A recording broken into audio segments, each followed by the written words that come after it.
live on your side now. It does. Now, Okay. if you change me to host, does it stay? Let's practice. It did last time. Yep.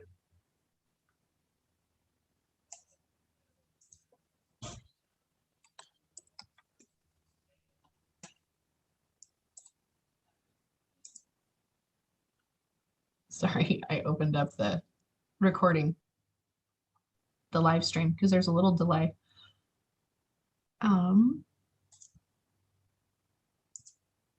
Sorry, slow on this. Oh, it's too fine. So I'm just trying to figure out what is live. I don't know where. I'm gonna make you host. Mine says it's still live on YouTube. Okay. Well, we will give it. I guess if you go away and it doesn't work, I'll be letting you know. I think actually, because I'm not facilitating in the other ones, I think I will just leave this profile here and like log on as me in the other ones on my laptop. Okay. Doesn't that sound like a good one? Let's just use another device. And then that was Jackie's worry. She was like, oh, I don't want to, interrupt. Stakes are high. It's like we have it or don't. So let's just leave it. Okay. Well, thanks, Rhonda. We'll see you at the end. Now, do I need to wait? I'm back. Oh, I didn't know if I need to wait for you to come back or because it's lunch. It probably won't make why don't we switch before lunch? Would that be okay with you? I'll just come back at 10:45. I mean 11:45. Okay. And then we'll switch and then we'll have lunch and I'll be here. Okay, great. See you in a bit. Thanks, Rhonda. So Giselle and Christa, do you need anything from me? Giselle, we can't hear you. Do I want to make you guys co-hosts? Is that the plan? Giselle's going to share her screen. Okay, make co-host. And I can't hear you, Giselle.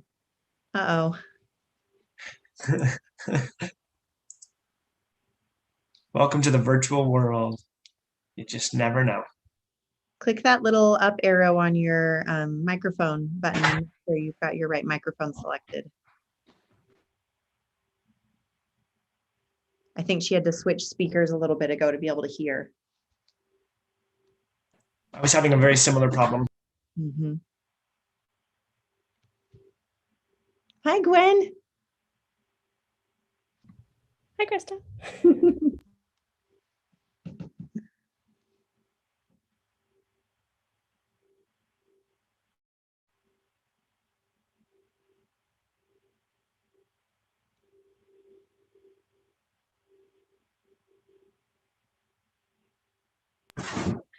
And I want to thank you all for coming. We got about, well, it's actually 10:30 exactly right now. So I'm going to let Giselle and Christa take you through the work that they're doing. Giselle, are you still now speaker? Christa, can you start us? I'll get us started. Giselle and I are in the same building. So worst case scenario, she's going to run down a floor and come join me in my office. Okay. And you should have the ability to share screen. Do you have stuff as well, Christa, or can you do that, Giselle?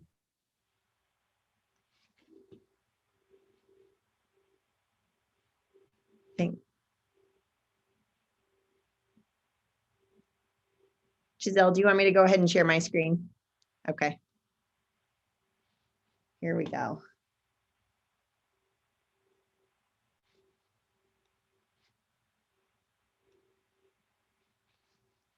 Okay.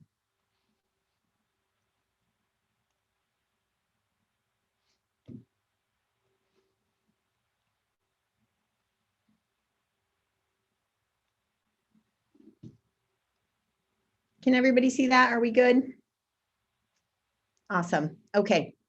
Well, as we're still getting settled and getting ready to go here, we want to say welcome. It's good to be with you on this Saturday morning. As you're coming in, introduce yourself in the chat, share who you are, what you do, and where you do it.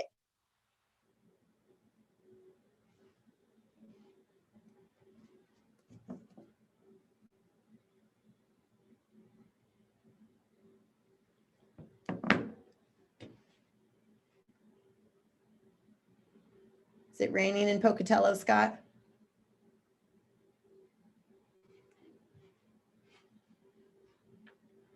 Hello from Nampa.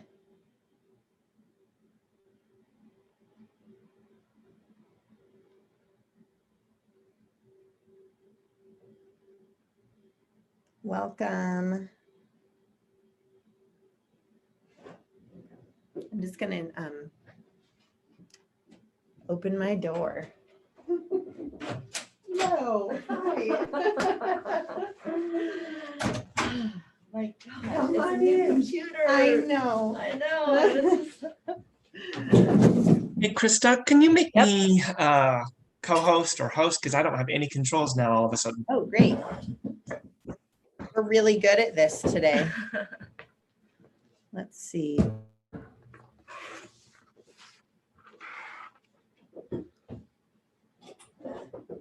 Scott. Okay, you should see that now, Scott. Perfect. Oh, Margot Paris is on there. Hi, Margot. Hi, Margot. Some familiar faces, people from all over. Great. Can we get you in here? Perfect. Yes, perfect. We're just together. Hi. Started. What are we doing? Yep, they're just introducing themselves in the chat. So we'll go ahead and introduce ourselves. Do you want to go first? Sure. I'm Giselle Isbell, Region 3 Math Specialist. Happy to be here with you today. I'm Christa Carver, also Regional Math Specialist for Region 3. And we're looking forward to this discussion with you today. Mhm. So if you haven't gotten a chance to introduce yourself, hit present on the slideshow. Scott's telling me I did. I'm presenting.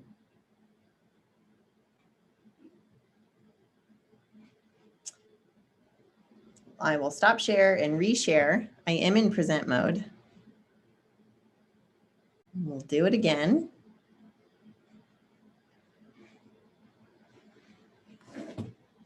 And now my Google Slides are gone.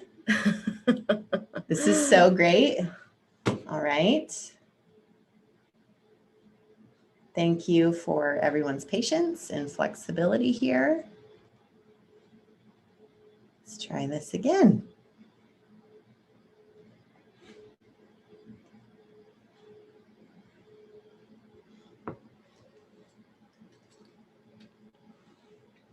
Can you see me now? It's super interesting. It's fine. We can just see the side slides, but that's not a big deal. Oh yeah, Giselle can confirm I am in present mode. Right. I think everybody can cope. Sorry.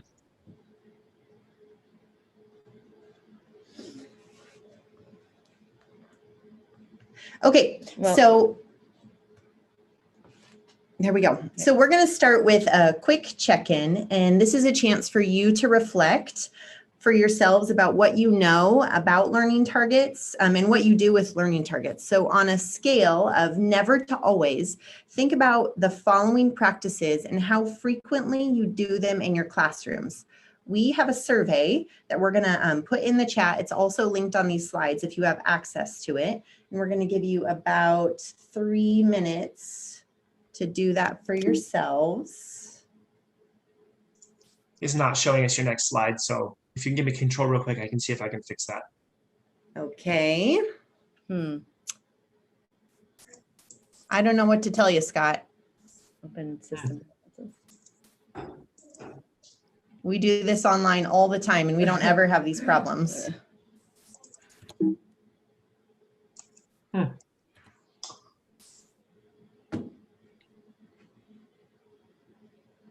Is it just me? Can you guys see the slides that she's showing?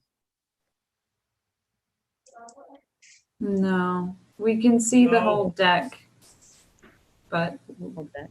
it's not. Yeah, I went out of it. I went out of present mode because when Scott was requesting access, it froze my slides. I'm sorry. For some reason, all we're seeing is your slide deck, not the slides you're moving through. Yeah. I don't know. I'm doing why. it the way I Yeah. always do it. Let's try it Let's see. again. Try to do when you hit present. I got to get out of this. Yeah. Let's open them back up.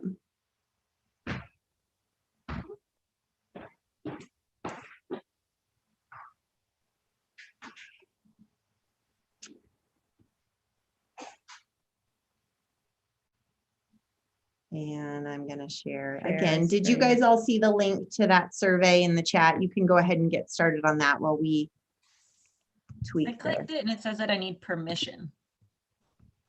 No, So I wonder if it's a private, need permission.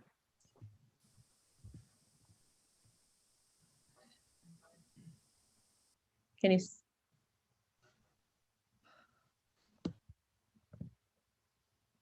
Do you see them now? Do you see the slides now?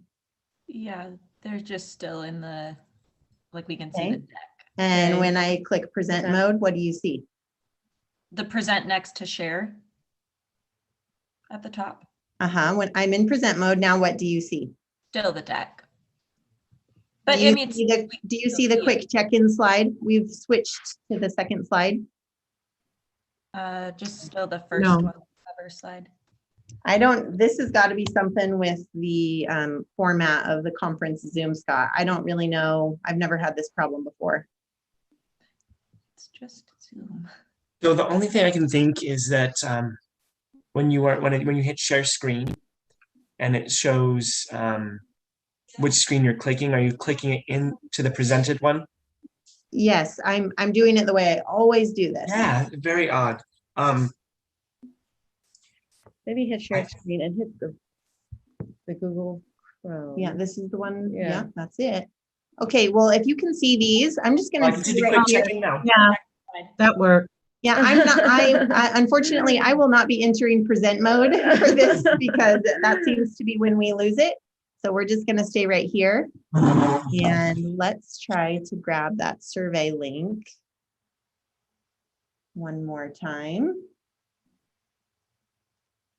And do they have permission?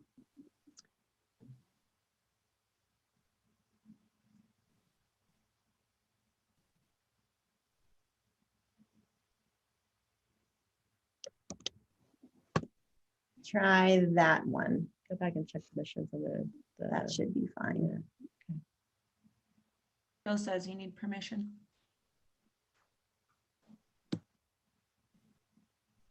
look under the settings.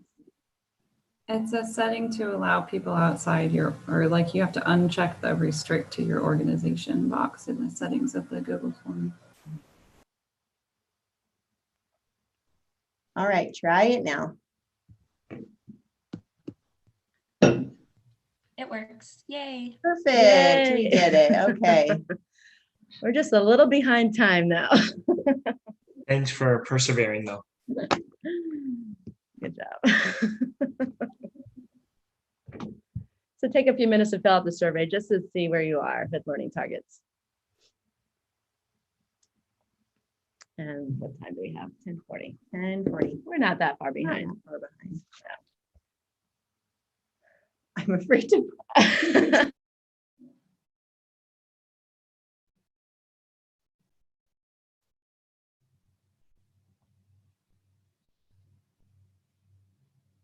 I can't change. Yep, you got to Oh, use oh, this. There you go. It's not. Oh, click on it. Okay, let's go ahead and get started. So let's start this learning targets session with learning targets. Here are the things we want you to get out of this session. I can describe learning targets, and this would be like describing the features or characteristics of learning targets and what they are. I can begin to explore how learning targets are a part of a student engaged assessment system. So I want you to think about that phrase, student engaged assessment, and what it means to you or what comes to mind. I can describe the process of using learning targets with my students. That's the actual unpacking, introducing, reflecting. What's it look like in the classroom when you use learning targets with students? And I can think about the next steps for using learning targets in my classroom. Like, where are you now based on that survey, and where do you want to go? So what are learning targets? Learning targets are goals for lessons, projects, units, and courses. And these are, you can develop long-term learning targets or supporting learning targets. And we're going to focus on the supporting learning targets. And they're derived from standards and used to assess growth. This means you translate the language of the standards down to that student level. You translate them into language that students can understand and it's at their level. They're written in concrete, student-friendly language. These are 2 learning targets like I've used with teachers. I can decompose numbers using an array. I can describe the effects of a rigid transformation of the lengths and angles on polygon. Those are very mathy, but they're written in like one's an elementary school student and one's a middle school student. And they're written in ways that students can understand. And we're going to show like a video from a kindergarten classroom and middle school classrooms. You can see how the language is written in students the way that the students can get it. And they're posted in the classroom and unpacked with students. And this is really important because students see the learning targets and they see the progression of the learning over the course of the unit.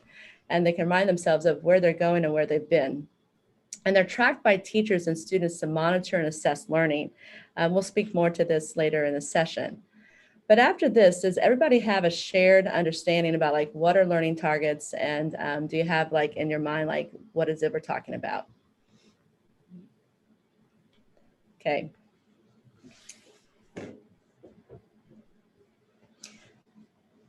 Okay, so we're gonna watch a video of learning targets in action, and this comes from a kindergarten classroom. And afterwards, we're gonna share in the chat something that you notice about how the learning targets were used with students. Everybody cross your fingers. Go for a tech ride.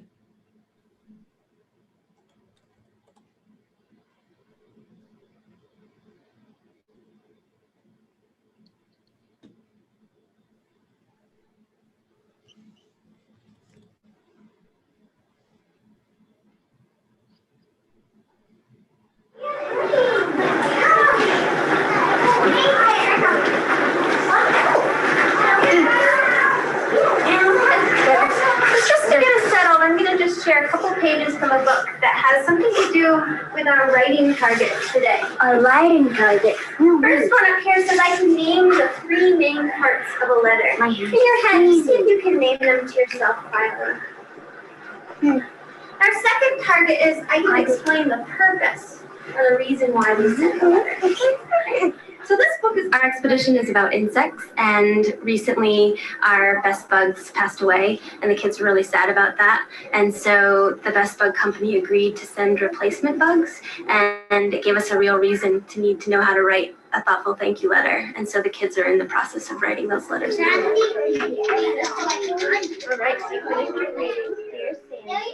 We started today by looking at a strong model. We actually looked at the letter that the best bug company sent to us.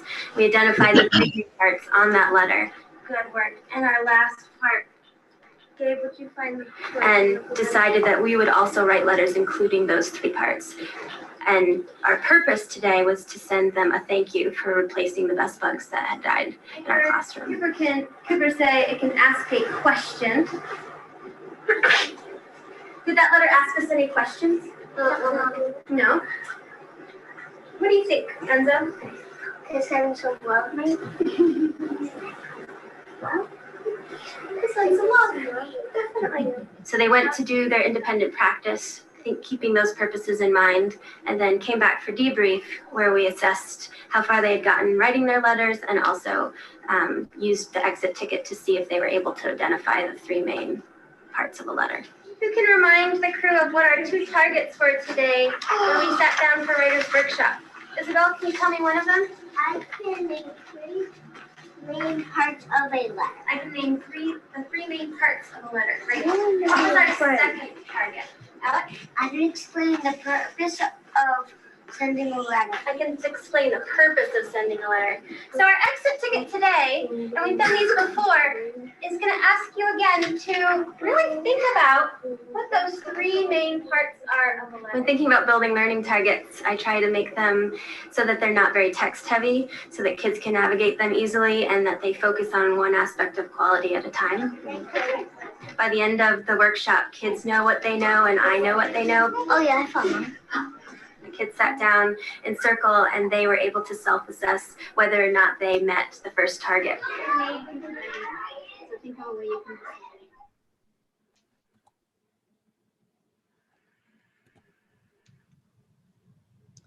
All right, so take a minute in the chat to share one noticing that you had from that video about using learning targets with students.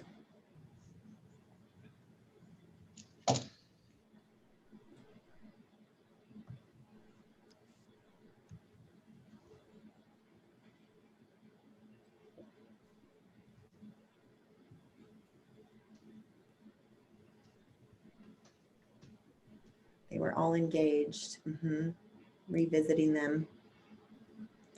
They're written at their level. That's important.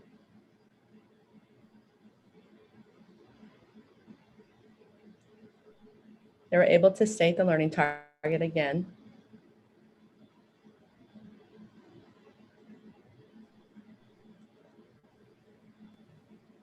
They gave the students reason to reflect, to see how close they were at meeting the target later on. Learning targets keep students and teachers And teachers on target and not off on a tangent. Right. Purpose for their thinking. Yeah, Right. awesome. Yeah, Great. Okay, so why does this practice matter? To engage this question, we have a brief excerpt for you to read. This is in your handout that was provided in the materials. And I can also link that here in the chat. So we're going to give you time to read that on your own. And as you read, consider this question: what can sharing and using learning targets do for student engagement with the learning process? We're going to have Scott open up breakout rooms of, I think about 3 people per room, Scott, is what we talked about. And you can join those when you're ready. So we're going to take about 8 minutes to read that brief passage and then talk in your breakout rooms with your peers. Any questions about what we're doing?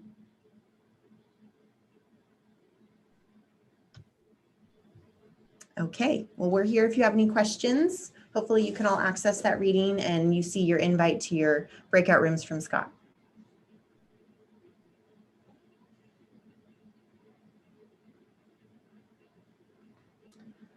Do you have the reading pulled up?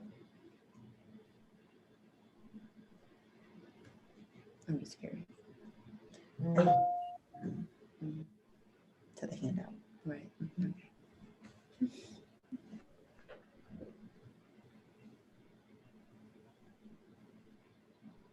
Sorry, we're struggling to get them. Are the rooms opening for you, Al? No. I saw a couple people disappear. Right. Sometimes that invite hides. They are sitting on there. I don't know what's the deal.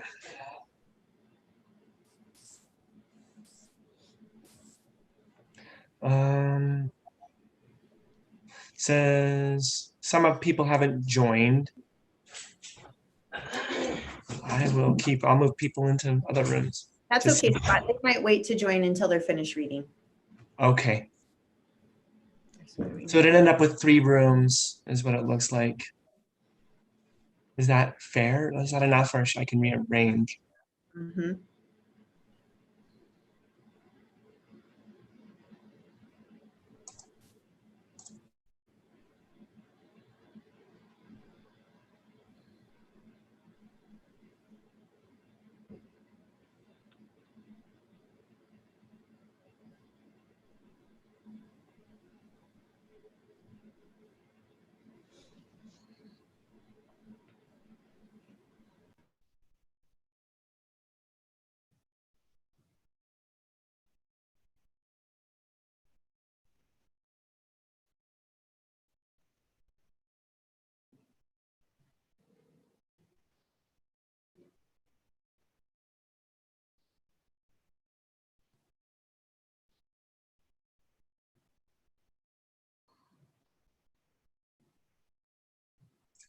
Robert, I didn't know if you were able to join the other room or not, or are you just waiting?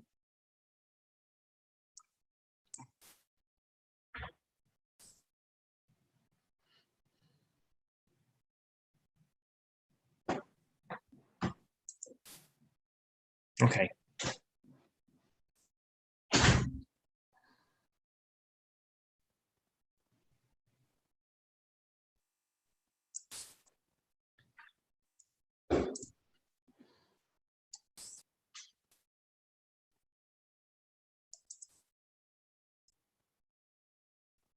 So I'm not sure if Anne's actually in the room. Sorry, Krista and Giselle, I don't know what's going on. Yay. It's, yeah, just roll with it. Yeah. You guys are doing a good job making it work. It's been that way all morning. As you can imagine, there are way too many Zoom rooms with lots of things. Yeah. There was a lot of information to filter through to get here. Yeah. I know. Yeah, that's a tendency when you're trying to organize all this stuff to just give too many words. Mhm.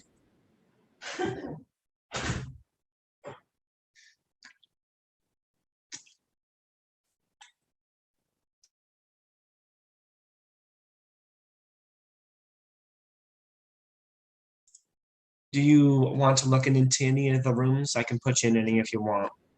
I think we'll just stay right here. Make sure you're ready, okay? Yeah.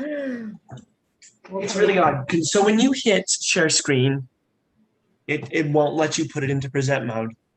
Every time I put it into present mode, you told me you couldn't see present mode, and then you couldn't see me clicking to my next slide. Very weird. I've never seen that happen before, ever. Either. Okay.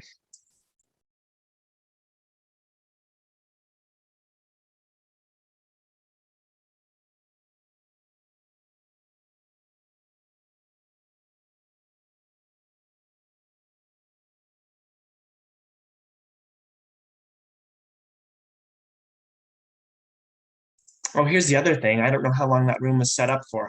You want to make sure and let me know when you want them out? Yeah, I think we're going to do About 2 more minutes. 2 more minutes. Right. You can Mhm. put the reminder up, returning back. Let me in set a timer for 1.5 minutes. Okay. That's too long. No, they had time to read the article. Right?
Okay, we're coming back about 15 seconds.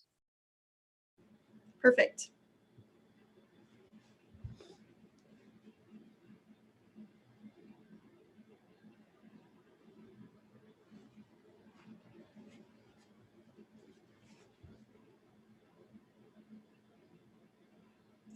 Oh man, when I hit the button to close, I'm giving 54 more seconds. You can do like close right away. You Yeah. can get rid of that countdown.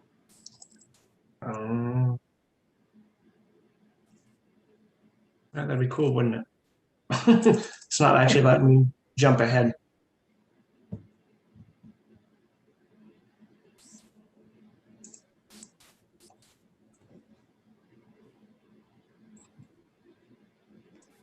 Student engagement. They're very engaged. Mhm. They're very clear about their purpose.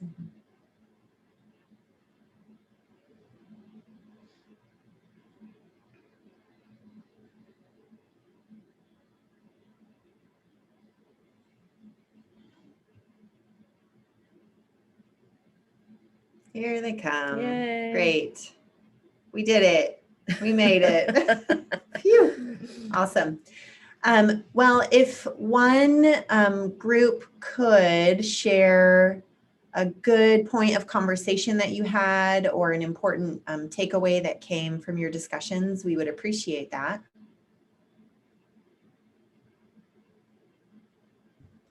Our group talked about how trying to find that balance of leaving that time to discuss the learning target, unpack it, but leaving that time for that student reflection on the learning target and how we can be great at writing learning targets and discussing them, but they're not purposeful if we're not allowing our students to do a check-in to see where they're at on accomplishing that learning target. And in our group, we kind of talked about sometimes we're making up for lost time and we're trying to get through things quickly, but that there's a purpose and a reason why we're writing the learning target, and it's for our students. And so we're not giving them that time to reflect or see where they need some help or improvement, that the learning target then can sometimes just be a sentence that we go over with them. Right. And we're going to talk a little bit later about reflecting, because I mean, to me, that was like one of the most important parts of the lesson. It's just what you said. They need that time to synthesize their learning and to wrap it up. So that's a good point. Mm-hmm. Yeah, and I appreciate the point that they're for the students. Mm-hmm. They're not for us or a box to just check off, but they're for them. Right. Yeah, awesome. Thank you for sharing. Okay, get my mouse over here. Yeah. Okay, so misconception number one, this idea that informing the students, just like Desiree was talking about, informing them of the learning target by telling them what it is or writing about it on the board is sufficient. A lot of times when we just grab that lesson objective out of the curriculum or we take the standard, those are written for teachers. They're not written for students. And like she said, the learning target is for the students. It's important that we give them time to discuss what it means and express the objective in their own words so that they can begin to clarify these concepts and then know when they're attaching the work that they see to this goal as an example. Right. Okay, so we have a second video for you. This one in particular is for you to think about the value of this work with students. We're going to view students discussing the importance of these learning targets for themselves. And then afterwards, we'll just share in the chat different noticings that you have. Yeah. Sorry. Go ahead. Sorry.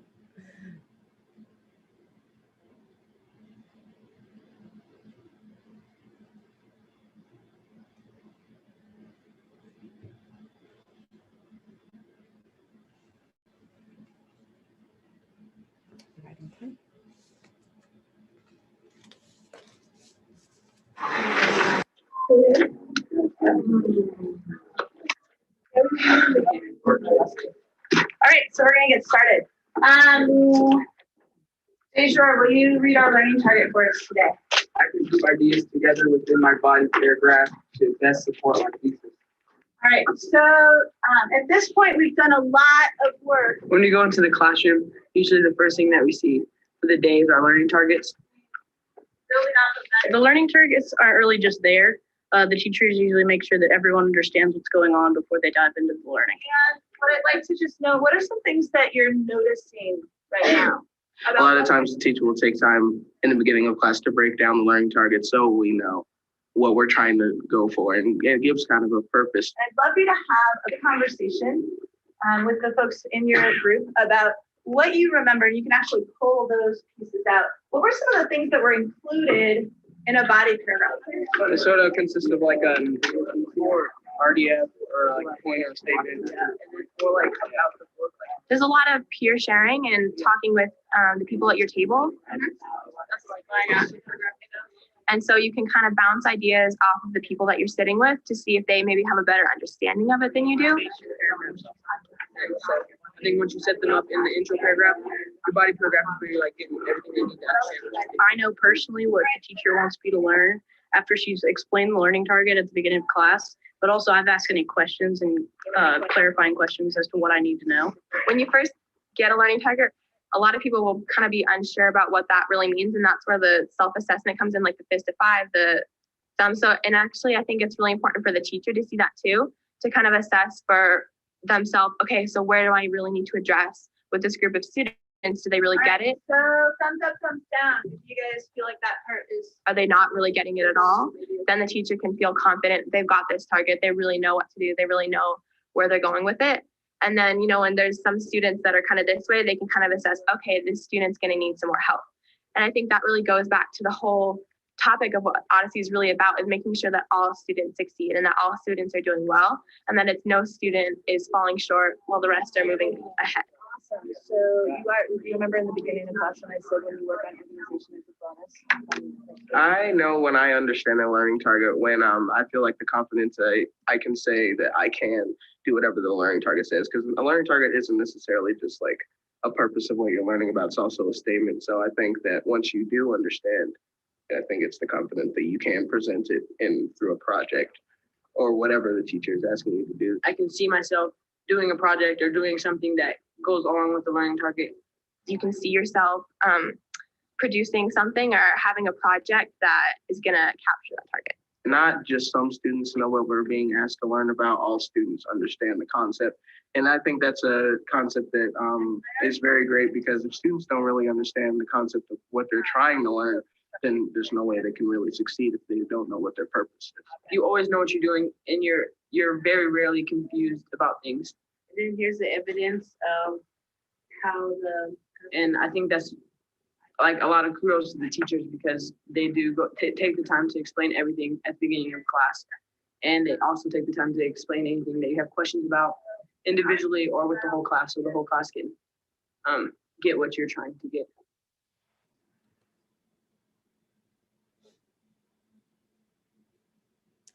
All right, so take a minute to share in the chat. What did you notice about students' sense of responsibility and accountability for their learning?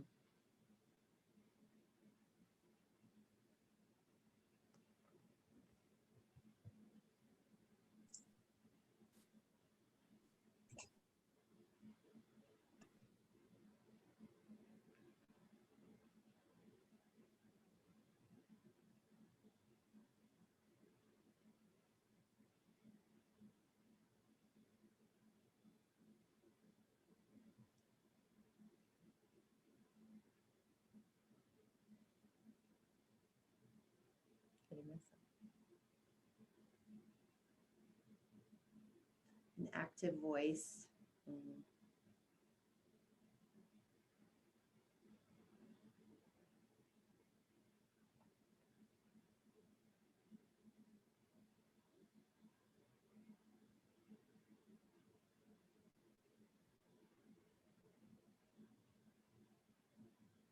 They understand the purpose of the lesson.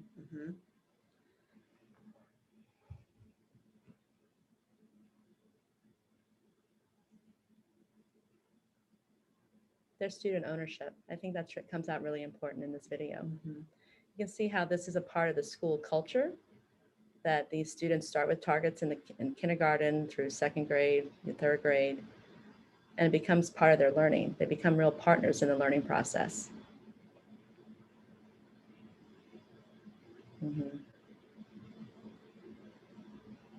The deconstructing part of the target, right? All right. Thank you for sharing. There it is. There it is. Okay.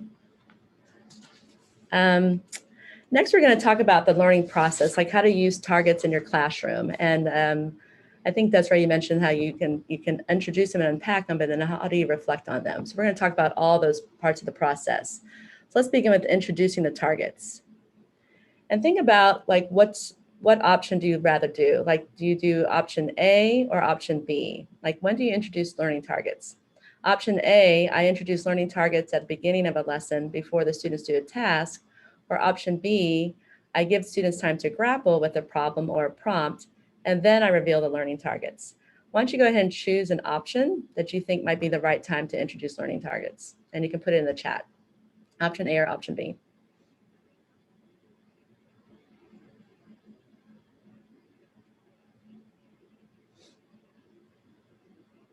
And there's no right answer.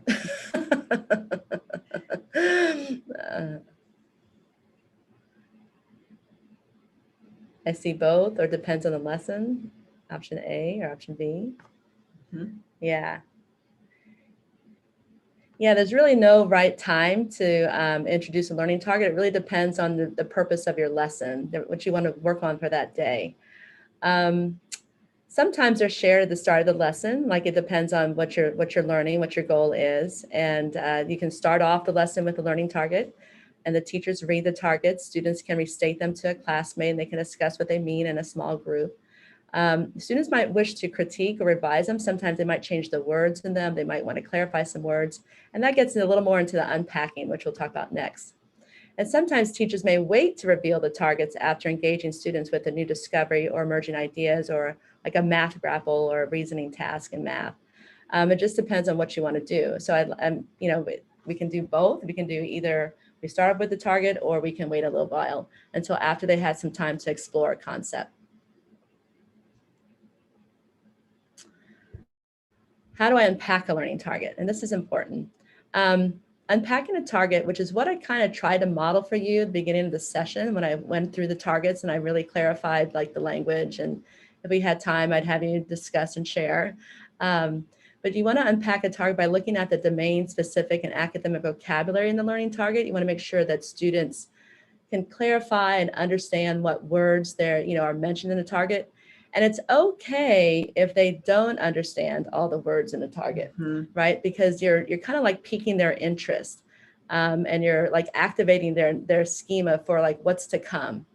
You want to ask students to focus on the verb in the target. Like, what are they going to do? Are they going to describe or sort or analyze? And what is it they're going to do that gives them a clear picture of like, what is it I have to do to meet this target?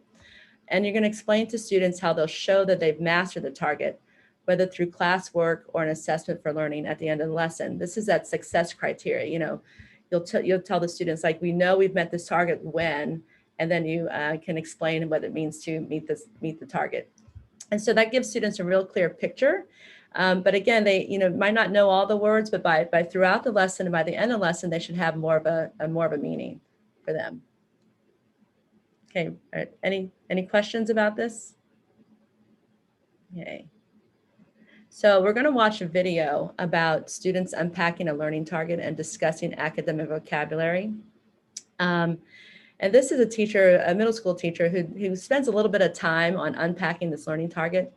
But as you watch the video, consider these questions. How does a teacher engage students with that learning target? And how is he using, like, what is it they know about the target? And he's assessing, like, are they ready to dive into the learning? How does unpacking that target help them assess their learning? And how does it help the students know they're ready to learn? And so it's kind of both questions. But we're going to watch this video of them unpacking a learning target and discussing the specific academic vocabulary. And then we'll put you in breakout rooms to kind of discuss a little bit about these questions.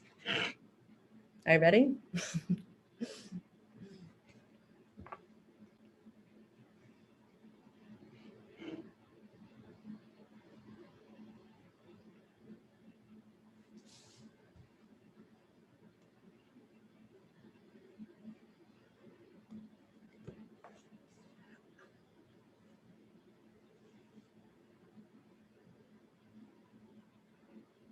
We're really just at the tip of this iceberg for this expedition. We really just have a little bit of knowledge based on our own family's immigration stories. And as we get into our expedition, we'll get into two really chunky, long-term case studies. Please take a look at today's workshop target. Give me a thumb if you have a specific notice or a wonder based on just today's workshop target. Let's make sure we understand what this is all about. See a lot of thumbs, a lot of things people are noticing, a lot of things people are wondering. Maddie, start us off. What do you see here? We're gonna use some documents or some like text to notice some notices and wonders about case studies. Yeah, we'll look at some different texts to create some notices and wonders. What else are you thinking about, Ben? What do you think we're going after here? What questions do you have about today's target? My question is, what's a immigration case study? I have that right here. Awesome. Great question, Ben. We'll come back to that in just a bit. Thanks. Andrew, something you're noticing or I wondering? think we're gonna, adding on to Maddie's, for the source documents, we're trying to find understanding and research questions. Good. So specifically, we're trying to develop a bit of understanding today. It's just some introductory understanding, but probably what's even more important is our developing some research questions that will help shape the rest of our investigation, the rest of this expedition in a way. Chase, what else are you seeing or wondering? We're going to use primary source Good. to figure this stuff. Give me a pinky. You can hold that pinky way down low if you're like, I have no idea about primary research documents or resource documents. Maybe up here if you're like, I have some sense of what those may be. And hold that pinky up high if you're like, primary research documents? Man, it's like I've been working with them since I was born. You know many things about what those are. Not many, but yeah, not that much. So I see a real mix within the crew. I'm going to ask you just to take about 10 seconds and as a table group now, share your understanding. What do we mean by primary resource documents? Secondary research would be like someone wrote something, or primary is a letter written by someone. The real thing is not this. Where are we right now with our understanding of primary resource documents? You might even discuss it, how it's different from secondary, if you're able to speak to that. Kilaway, to start us off. That like the primary document stuff was like the real stuff, I guess, like real information. Can you say a little bit more about what you mean by real? Like things that have been like done in copies and stuff. So we can sort of say primary are real. Okay. Great. Sienna, something else to add? Okay, so primary came from that specific person, and like secondary came from somebody else who wasn't actually there to experience it or something. It was just like they know about it. Oh, yeah, that's so that's what usually secondary means. Okay. If I went for a run this morning, and I'm jogging, and I see someone on my run and they're just singing these beautiful songs, right? And I write a newspaper article about it. Would you call that a primary or a secondary? Show me your fingers. Primary or a secondary? I was right there. I saw it. I wrote a newspaper article about it. Oh, I see some mixed emotions. Okay, great. Let me ask you this question. If I was right there, I saw that person sing these beautiful songs and I was on my run, and then I told Devin about it. And then Devin wrote a letter to someone about it. Is Devin's letter primary or secondary compared to what I was able to say about it? I'm seeing almost unanimous now that Devin is that secondary source. Sid is getting us right on track, and I think Kilauea is as well. I'm going to ask you just to make a quick note in your expedition journals about this, because we'll come back to this information later. Maybe make a little T-chart, primary, secondary. Both Kilauea and Sienna are right. Primary are, in a way, almost more real. We'll say more about that in a second. Today, we're going to look at some primary source documents. And in fact, many of them are around you right now in the room. Give me a thumb if you could describe what kinds of primary source documents we're going to look at today. Audrey, what kind of primary source documents are we going to look at? We're going to look at photographs, most of them pictures. Or I should say we're looking at pictures, most of them photographs, but not all of them photographs. And as we look at these pictures and photographs, we're going to try to, just like the target says, develop some introductory understanding and some introductory research questions. I'd like to give you one quick example. We'll try one together, and I'm going to set you loose on a bit of a gallery walk to check out these images here.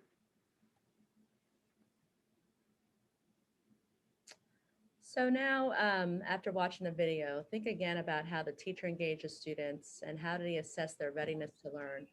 And you can talk about just the general purpose of the learning targets.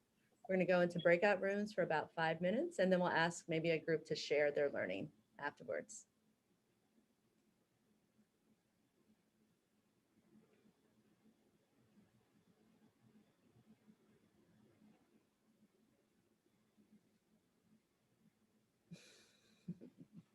That Scott is also gone.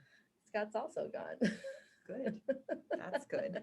I think they might be recording us also. Oh, there he is. Ah, there you are, Scott. We're like, we lost him. It put me in a room. Oh, Oh, great. Who knows? You guys doing okay? We're good. Okay. I think we're doing fine. Yeah. End a little early. Oh, so you think you're gonna be done early? Okay.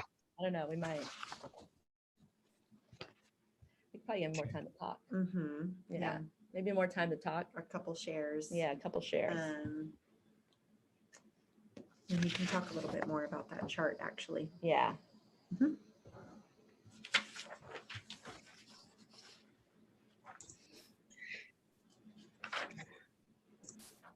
It is funny how you kind of neglect certain things. Like I neglected how long the time was set on the breakout rooms, and some of the other settings. So sorry that was.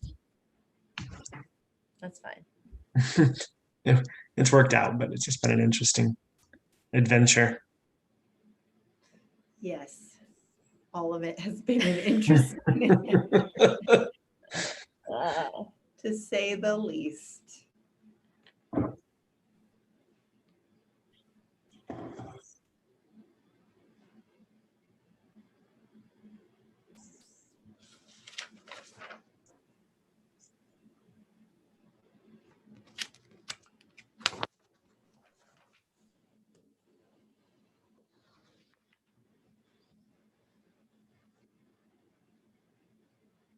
I'm adding this to our resume, like the whole experience. How do you handle tech failures? Well, I have my computer still running. I just ran out the room. I'm still. It looks like you might be in a breakout room somewhere. I'm sure. What I did is I went ahead and just shut off you left on your video and Oh, everything. yeah, So I just shut off your video. Like, okay, it's all right. We're not going back there. Well, I just got a new computer and it's like, I was trying to I came early to look at settings and I was having to test out speakers because I wasn't hearing anything. So who knows? It's like right here. Yeah. When you click here, it'll ask you the microphone. Mm-hmm. So I imagine maybe, possibly, but possibly not. You can also, if you click on the audio, if you click on that arrow again, and then there's that place that says audio settings, sometimes you can go find what it's not working. Mm-hmm. There's a drop-down box in there too. I want to deal with it. Yeah. Yeah. Absolutely. Robots should be able to figure this out by now. Mm-hmm. How do you like the videos, Scott? They're awesome. They're all expeditionary learning. That's one of my. I was a teacher at an EL school for 15 years. You were? My goal is to, well, I've worked with an EL school here for a long time, and they, my daughter goes there and my boys went there. And they're going to open a high school eventually, and I want to be the principal. So. Oh, wow. Is that Pocatello? Yeah. Yeah. Yep. Right. It's a great school. It's, every time I have administrators are looking for models about what mastery learning is, I drag them over. Let's go talk to these guys. Yeah. Certainly not what the state's pushing, but I go over and show them how mastery works. The piece here, and I don't know, I can say it, that this the learning targets is one small piece in a larger student engaged assessment system. Like this involves like portfolios and standards-based grading and student-led conferences, and I mean this is one piece of it. But yeah, I helped start Answer Charter School. Oh, cool! So that's one of the sister schools of PCCS. I've heard it a bunch of times. Yeah, where my daughter goes. Right. Oh, does she? That's awesome. I love it. I love what it does for my daughter. I love what she brings home. She comes home loving learning. Same with my boys. They had done regular school until their 8th grade year. And we got them in for that last year before they went to high school. And we wish they had a high school. Mm-hmm. It looks different in a high school, but I'm not sure. The model is much more complicated because of teaching, the teachers that you have to have. Yeah, because you have to integrate all the subjects, or hard to do. Yep. We should probably send a 2-minute. Oh, we got about 9 seconds. It just sent them a notice. Okay. There they are.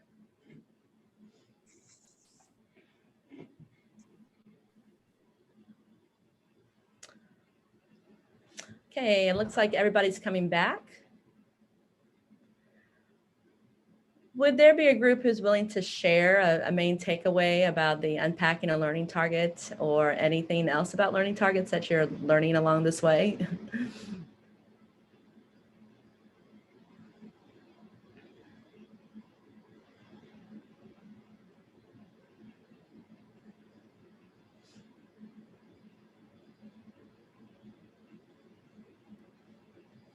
Anything novel that came up in your discussions?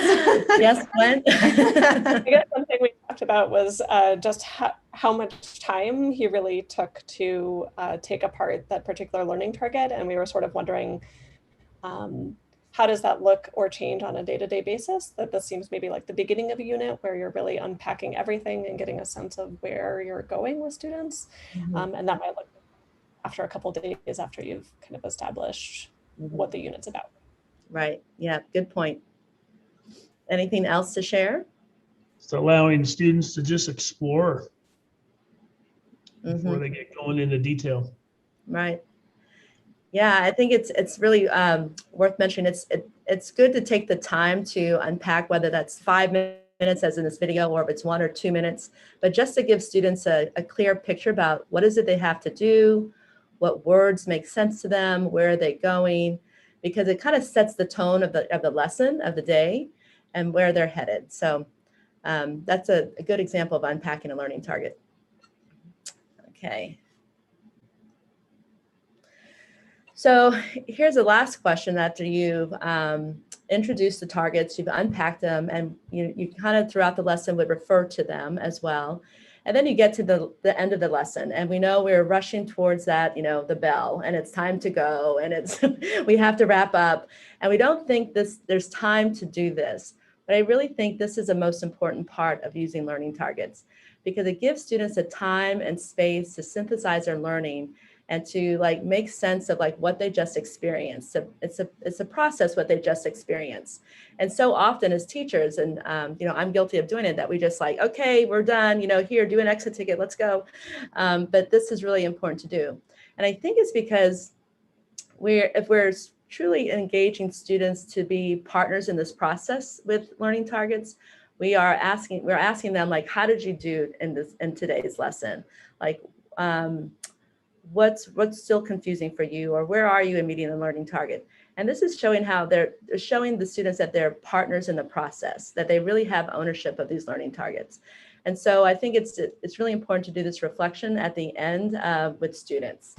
Can't think of anything else to say, but I mean, it's just really good to have them be the partners in the process. That shows the ownership. Mm-hmm. And I would just add that whole concept of sticky learning, when we bring it back up to their attention again and we find a place to stick it in their brains, oh yeah, I learned this and this is how I know. I was going to add, you want them to, this is also a part where you're teaching them to be metacognitive about their learning, because you're asking them, what do you still need in order to meet that target? What resources, what strategies do you need to reach that? And as teachers, I think it's our responsibility to make sure we're offering the right resources to the students. But this is really engaging them in it. Next, we have a chart that's available for you that lists the who, what, and why of learning targets. And you'll see what do teachers do, why is this important, and what do they gain? It's to help you think about the benefits of implementing the use of targets. And you'll notice there's varying levels of implementation degrees on the chart. You might be in the beginning where you're using learning targets and you're getting students to talk about them. And then as you move along the chart, you'll notice that it gets a little more complex and a little more depth to them. So take a few minutes to skim the chart, and we'll go ahead and debrief it afterwards. You guys want to throw the link in to the chat? Yeah, sure can. It's also in their handout.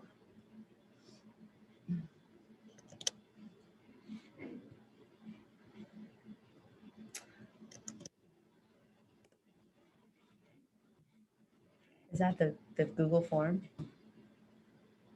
No, it's not. Okay. Okay, let's see if that one worked. Did that work? You put the right thing in. Perfect. Yeah. She saw me copy something else earlier and thought I still had it. Yeah, I'll go back. Yeah. Mm-hmm.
I'll give you another minute to finish looking at the chart.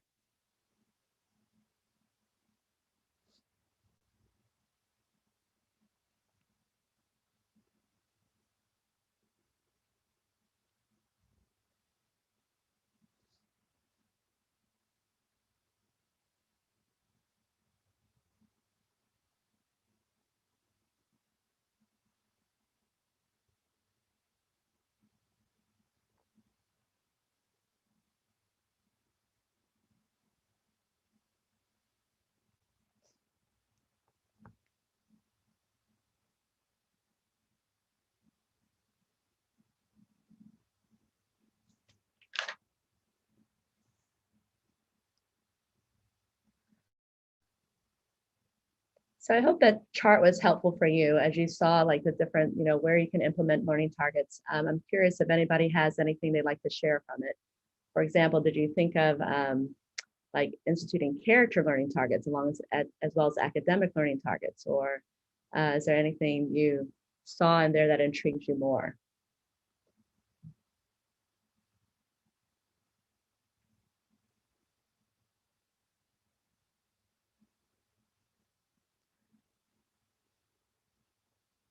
I really love how learning targets can flex with the need, and they can be so much more than just putting your objective on the board like we're required to do sometimes.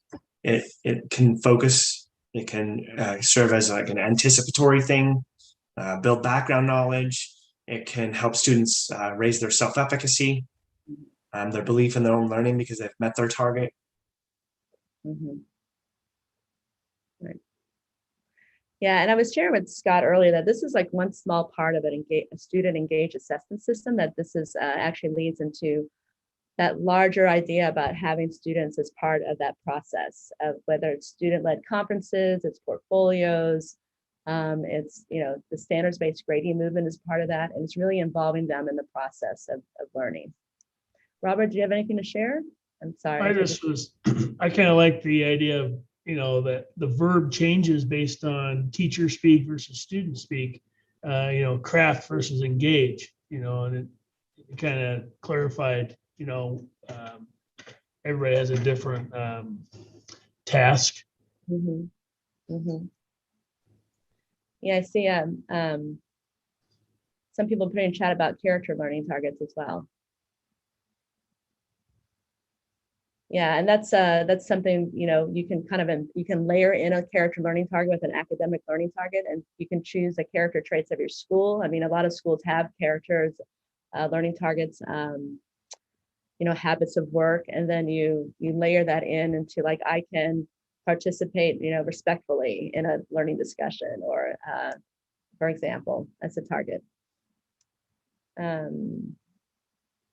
Samples of targets are integrated less than multiple subjects. Yeah, that'd be great. Okay, so you're ready, move on.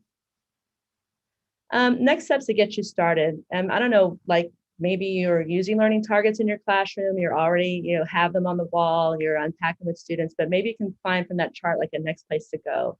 If you like more information, you can contact Christa and myself, and we're happy to direct you to more resources. But here's some questions you can ask yourself, like how can you include strong, clear targets in student-friendly language to describe the intended student learning? Like you might want to think about more of like, are these targets for me or are they targets for the students? And that do you regularly, like throughout your lesson, do you refer back to them? Do you remind them of the target as you're teaching? And that reflection at the end is also that really critical piece to do. Just remember that as you get started with this, that you'll learn through trial and error how to translate the standards and curriculum to meaningful targets if you're not used to this, so you have to be patient with yourselves. And you'll slowly see students respond to this structure and this framework of learning. They'll start to expect targets and like, what do I have to do? And where do I need to go? And how do I know if I'm successful? They'll come to understand that and look for it in your lessons. I had students who would remind me when I didn't throw the target on the board, many times. So just I hope you get started in wherever you are, and you can ask for more help if you need it. So how did we do with meeting today's targets? So this is like the end of the lesson. Like we want to reflect and want to give ourselves like that time to synthesize learning. So you can like, give a thumbs up, or, you can quite, say to yourself, how can I describe learning targets? I can describe learning targets. Did we meet that target? And I can begin to explore how learning targets are part of a student engaged assessment system. Did we meet that target? And I can describe the process of using learning targets with my students, the unpacking and reflecting. Yeah. Oh, great. I see some thumbs. And I can think about next steps for using learning targets in my classroom. Why don't you go ahead and share in the chat any takeaways you have from these targets? That's great. I see a lot of thumbs. They low thumbs. Yeah. Maybe a high thumb for one target and not so.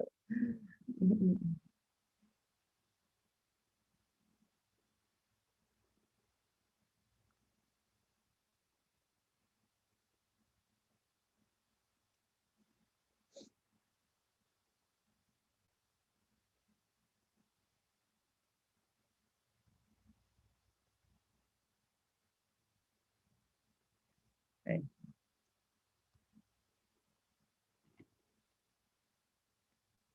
This is great. Yeah, that's great.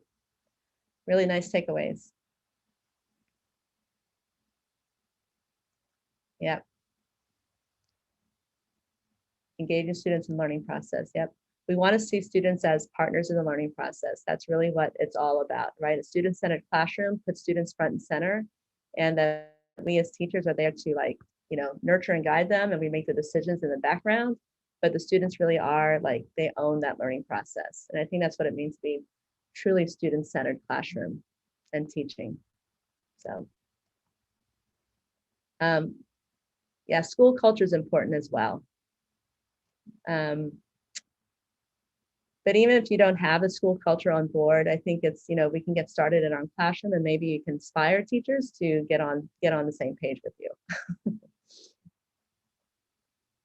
Okay. Well, I guess we're at the end. The next slide is resources for you to dig into. I took a lot of these resources from the EL website or their professional learning pack. And if you want to know more, you can dig into that. So I really thank you for being here. We thank you for being here. And we thank you for your patience. Thank you for your grace. And yes, and it was really nice sharing this work with you. And I wish you luck in your classrooms. And everybody have a well-deserved restful summer. So thank you, ladies, for sharing. And remember that when you go to your next session after lunch, that you have to log in with that specific Zoom link, or you won't make it to the right session.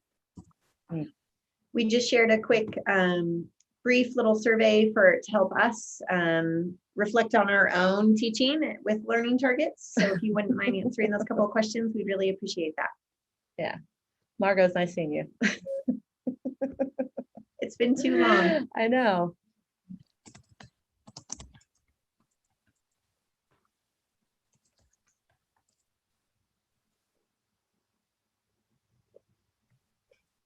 It's great. Thank you so much. Really appreciate it. Ending on time? You guys were well on time.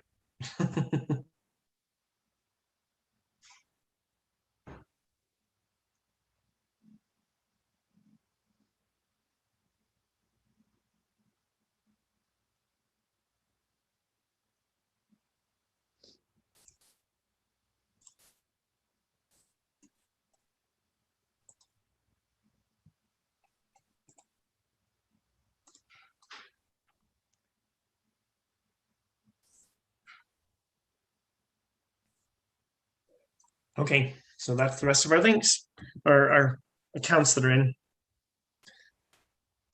Anything else you need from us, Scott? No, you did fabulous. Thank you for sharing. It's one of the things that I hope that people can start to embrace. Yeah. Because it does change what you're doing. Learning targets? Yeah, absolutely. Learning targets and success criteria are a game changer. Yep. In my opinion, I think they make a huge difference in I've taught so long without actually knowing what I was expecting students to achieve.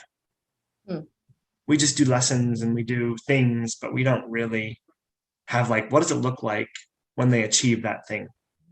And so it's transformative for me as a coach. That's great. Yeah. Yeah. When I worked with a lesson study team, it was that West team that they, they're good teachers, they know the content, and they would have tasks for the students, but they didn't really use learning targets. That was transformative for them. Like when they discovered that and they started using them with the students, it like made a huge difference in the classroom. That was really cool. So yeah. All right, Scott, happy graduation. Yay! You can see I'm just wearing my sweats and stuff. I'm like, I gotta go get ready. Yay! We're so proud of you. Have fun, enjoy. I hope you guys.